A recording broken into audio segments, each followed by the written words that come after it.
नमस्ते दोस्तों, कैसे हैं आप सब। आज की जागरूकता चैनल में एक बार फिर से आप सभी का स्वागत है। आप सबको मेरी प्यार भरी नमस्ते। चलिए आज का विषय शुरू करते हैं। दोस्तों, मैंने आपको पहले भी बताया है कि मेरे अनुभव और मैं जो भी वीडियो बनाती हूँ बच्चों से संबंधित और महिलाओं से संबंधित, और जो भी मैं अपने आसपास देखती हूँ, महसूस करती हूँ, जीवन की सच्ची चीज़ें, जीवन की सच्ची बातें, ताकि दिल की बात दिल तक पहुँचे, उन्हीं पर आधारित मैं वीडियो बनाती हूँ, या अपने जो भी विचार होते हैं, जो मैं समझती हूँ, वही मैं आपसे भी साझा करती हूँ। क्योंकि अगर मेरी जरा सी भी बात आपके किसी काम की है तो आपको भी जीवन में या किसी को भी जीवन में उससे फ़ायदा होगा, और ये मेरे लिए बहुत महत्वपूर्ण बात है। चलिए दोस्तों, शुरू करते हैं। मेरा आज का विषय है अकेलापन, अलोनलीनेस। दोस्तों, वैसे तो अकेले रहने में कोई दिक्कत नहीं है, बस हमें ये देखना है कि वो अकेलापन किस रूप में है, किस कदर वह अकेलापन मतलब इंसान के ऊपर हावी है, या किस अकेलेपन से इंसान जुड़ा है। तो कई तरीके के इसमें अकेलापन होता है। उसी विषय में मैंने कुछ अपने विचार लिखे हैं, वही मैं आपसे समझा रही हूँ, बता रही हूँ। चलिए शुरू करते हैं।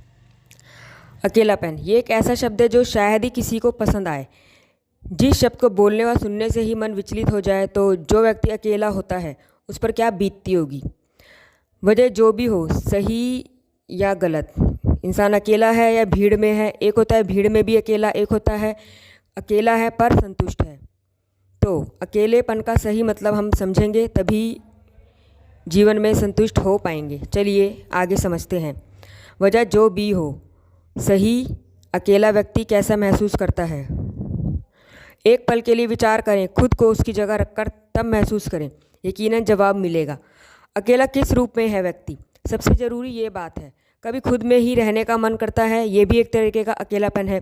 तो इसमें कोई खराबी नहीं है। अपने आप को जानना, अपने आप को समझना, अपनी चीज़ों को जानना, अपने अंदर झांकना। अगर कुछ टाइम, कुछ दिन हम अकेला रहना चाहते हैं तो इस वाले अकेलेपन में कोई दिक्कत नहीं है दोस्तों। चलिए और आगे समझते हैं।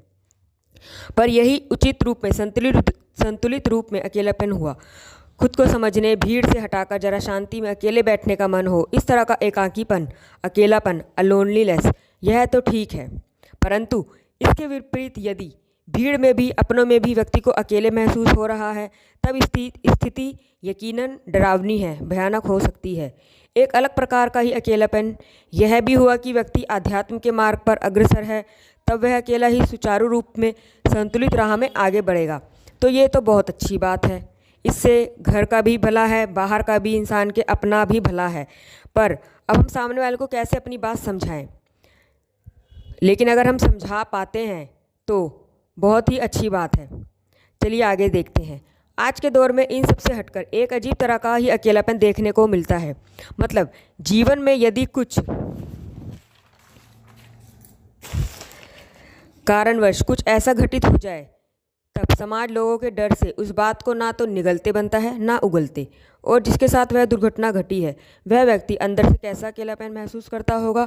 क्योंकि अपने मन की हलचल वह निकाल भी नहीं पा रहा, बस अंदर ही अंदर घुटन भरा जीवन, कुंठित जीवन, अपनों के बीच भी अकेलापन होकर वह रह रहा है। क्योंकि अपने मन की बात भी वह किसी से भी नहीं कर पा रहा है। तो सोचो जरा, वह इंसान जी कैसे रहा होगा। कुछ लोगों का व्यक्तित्व सामान्य रूप से ही अकेले रहने का होता है, इसमें कोई परेशानी नहीं है। ये वाला अकेलापन तो जन्मजात स्वाभाविक है। तो दोस्तों, मैंने इसमें आपको 2-3 तरह के अकेलेपन के बारे में बताया। हम खुद ही विचार कर सकते हैं, आप खुद भी विचार कर सकते हैं किस तरीके का अकेलापन इंसान के जीवन के लिए खतरनाक है। अगर कोई इंसान अध्यात्म के रास्ते पर चल रहा है तो वो यकीनन समाज का भी भला करेगा अपने साथ साथ। यह अकेलापन बहुत अच्छा है। लेकिन अपने बीच, अपने लोगों के बीच रहकर भी यदि उसको अकेला फील हो रहा है, यह सबसे भयानक स्थिति है। ऐसे में इंसान मानसिक तौर से डगमगा सकता है। उसको सपोर्ट कीजिए। बाकी कुछ टाइम के लिए अगर अकेले रहने का मन है, डेली के काम धंधे से, भीड़ भाड़ से, बच्चों की जिम्मेदारी पूरी करते करते कभी अपने आप से कुछ गुनगुनाने का, अपने अकेले बैठने का मन है, तो हम थोड़ी देर अकेले बैठ सकते हैं मानसिक शांति लेने के लिए। ये वाला अकेलापन ये ठीक है। चलिए दोस्तों, नमस्ते। मैं फिर से आऊँगी एक नई वीडियो, एक नए अच्छे टॉपिक के साथ। ओके, धन्यवाद, बाय बाय।